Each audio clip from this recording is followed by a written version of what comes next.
இன்னைக்கு நம்ம சேனல்ல சாமிக்கு நெய்வேத்தியம் பண்றதுக்கு அவளை வச்சு ஒரு பிரசாதம் தான் பண்ண போறோம். ரொம்ப ஈஸிங்க, பிகினர்ஸ் கூட குயிக்கா பண்ணிடலாம். அதே சமயத்துல டேஸ்டும் அப்படி இருக்கும். கண்டிப்பா நிறைய பேருக்கு இந்த வீடியோ ரொம்ப யூஸ்ஃபுல்லா இருக்கும். ஸோ வீடியோவை லாஸ்ட் வரைக்கும் ஸ்கிப் பண்ணாம பாருங்க. Welcome to love recipes Tamil channel. நம்ம சேனலை இன்னும் நீங்கள் சப்ஸ்கிரைப் பண்ணலன்னா மறக்காம பண்ணிடுங்க. பக்கத்தில் இருக்க பெல் ஐக்கானையும் மறந்துடாம ப்ரெஸ் பண்ணிடுங்க. நீங்கள் பண்ணுற ஒவ்வொரு லைக்கும் சப்ஸ்கிரைபையும் இன்னும் மோட்டிவேட் பண்ணும். சரி வாங்க வீடியோக்குள்ளே போயிடலாம். இந்த பிரசாதம் பண்ணுறதுக்கு நான் ஃபஸ்ட்டு அவல் ஊற வைக்க போகிறேன். அதுக்கு ஒரு பாத்திரம் எடுத்து வச்சுருக்கேன். பாத்திரம் சூடானதும் அதில் 1 கப் அளவுக்கு பால் சேர்த்துடுறேன். இப்போ பாலை நல்லா காய்ச்சி எடுத்துக்க போகிறோம். பால் நல்லா காஞ்சதுக்கு பிறகு 1/2 கப் அளவுக்கு கெட்டி அவல் சேர்த்துக்கணும். இப்போ பால் நல்லா காஞ்சிடுச்சு. இது கூட அவலை சேர்த்துடுறேன். நான் கெட்டி அவல் தான் எடுத்திருக்கேன். உங்களுக்கு எந்த அவல் விருப்பமோ இல்லை எது இருக்கோ அதை நீங்கள் சேர்த்துக்கோங்க.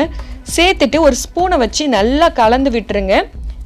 நல்லா அவல் பாலில் ஊறணும். இதை எடுத்து ஓரமாக வச்சிடுங்க. இப்போ ஒரு பேன் வச்சுருக்கேன். பேன் ஹீட் ஆனதும் இதில் 1 டேபிள் ஸ்பூன் அளவுக்கு நெய் சேர்த்துக்கிறேங்க. இப்போ நெய் உருகினதும் இது கூட உங்ககிட்ட என்ன நட்ஸ் இருக்கோ அதை நீங்கள் சேர்த்துக்கோங்க. நான் காஞ்ச திராட்சையும் முந்திரி தாங்க சேர்த்துக்கிறேன். இதை நெய்யில் நல்லா கலர் மாறுற அளவுக்கு வறுத்து தனியாக எடுத்து வச்சுக்கிறேன்.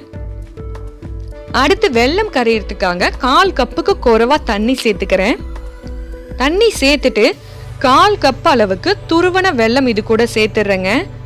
இப்போ வெல்லம் நல்லா கரைஞ்சதுக்கு அப்புறம் நம்ம ஊற வச்சிருக்கோம்ல அவல், அது இது கூட சேர்த்துடலாம்.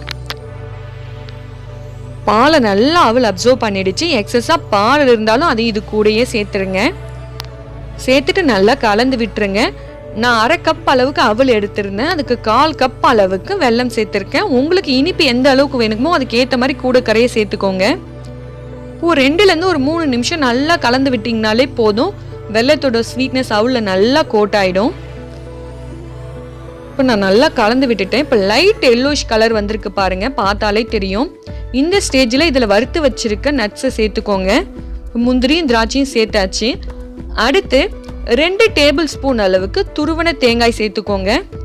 உங்களுக்கு வேணும்னா நீங்கள் தேங்காயை குட்டி குட்டியாக கட் பண்ணி அதை நெய்யில் வறுத்து கூட சேர்த்துக்கோங்க. அது இன்னும் டேஸ்ட்டாக இருக்கும்.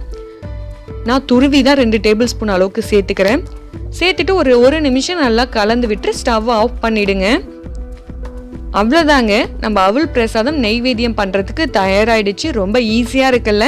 கண்டிப்பாக ட்ரை பண்ணி பாருங்கள். கடையில் விற்கிறத வாங்கி நெய்வேத்தியம் பண்ணுறதுக்கு பதில் இப்படியே வீட்டில் நீங்கள் குயிக்காக அண்ட் ஈஸியாக பண்ணிடலாம். ரொம்ப ஹெல்த்தி அண்ட் டேஸ்டியாகவும் இருக்கும். ஸோ கண்டிப்பாக மறக்காமல் இந்த ரெசிபி ட்ரை பண்ணி பார்த்துட்டு எப்படி இருந்துச்சுன்னு எனக்கு ஃபீட்பேக்கை கமெண்ட் பண்ணுங்கள். அப்படியே பக்கத்தில் இருக்க லைக் பட்டனையும் ப்ரெஸ் பண்ணிவிடுங்க. நாங்கள் அவல் பிரசாதம் சாமிக்கு வச்சு நெய்வேத்தியம் பண்ணிட்டோம். நீங்கள் பண்ணிங்கன்னா மறக்காமல் எனக்கு கமெண்ட் பண்ணிவிடுங்க. தேங்க்ஸ் ஃபார் வாட்சிங்.